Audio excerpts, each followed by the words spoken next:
might get 15% more to my budget, that does not have a direct correlation to how many recs I'm going to actually have to fill. There's other things that go into that equation, right? There's turnover. There's the fact that internal people move into positions, so there's churn, right? If 20% of your people go and fill open positions, then you have to replace those other 20%. That's not very incremental, is it? All of a sudden, it's adding up. Then, all of a sudden, you have business opportunities. That's really very important because business opportunities don't happen on the fiscal year. They happen when they happen. When you need people, you need people. All of that needs to be factored into your planning. So the way that I started thinking about it is I thought about it as fixed expenses and variable expenses.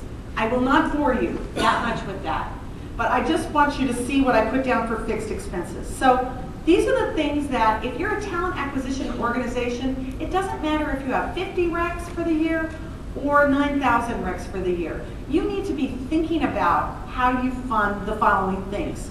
Strategic sourcing. That is, figuring out what your sourcing strategy is for the year, how you cultivate leads. You're going to have a program for that no matter what.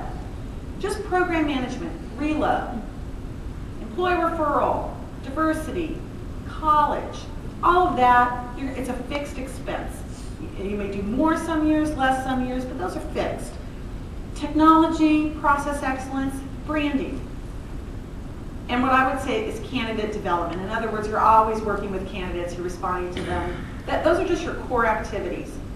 But then, whether you have 50 recs or 100 recs starts to matter when you talk about how many recruiters you need, or how many sourcers you need, or how many administrative people those folks need in order to stay successful, or how many managers you need to keep those teams going. All of a sudden, the difference between 1,000 recs and 5,000 recs is a big difference. And by the way, that's exactly where I got kind of stuck at when I went into Yahoo.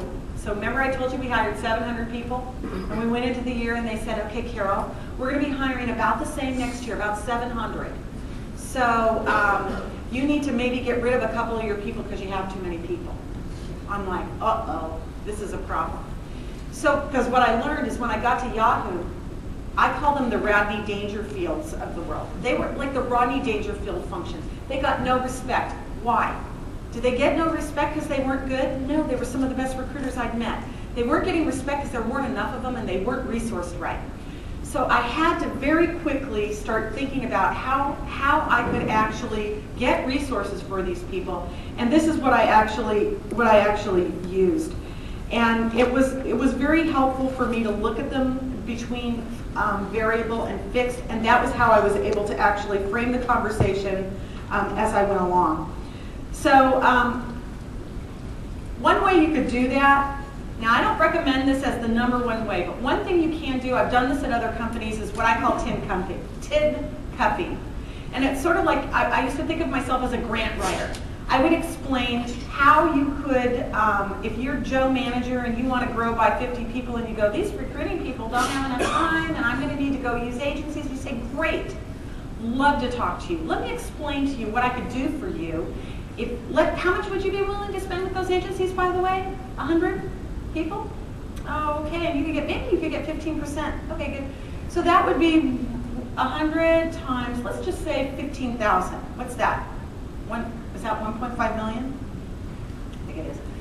I'm good at math. Can you tell? That's why it was Finance for Dummies. So 1.5 million. Oh, let me see what I could do for you for 1 million. For 1 million, let me come back to you and tell you what I could do, and then you decide: do you want to do the business with me or with someone else? You go back. You shoot them a business plan. You tell them what you're going to do for them. They eat it up. You always will save the money. There's no way you can't. Plus, they feel like they have a choice and they're doing business with you. This is not a bad way to do business. It is not the best way to do it. There are some cons involved, but you do get skin in the game from your groups. You get an opportunity to really perform. I also think that they're more willing to do things because they need it. It's one thing to talk esoterically about talent acquisition. It's another thing when you cannot deliver next quarter because you don't have enough people, you care a little more. Desperation is the mother of invention.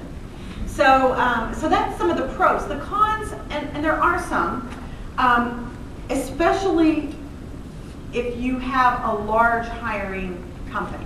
So if you're doing that a lot, what you're not doing is much proactive work. First of all, you're spending a lot of your management time doing these, what I call the grant writing. The other thing, and that takes your focus off of some of the other key activities.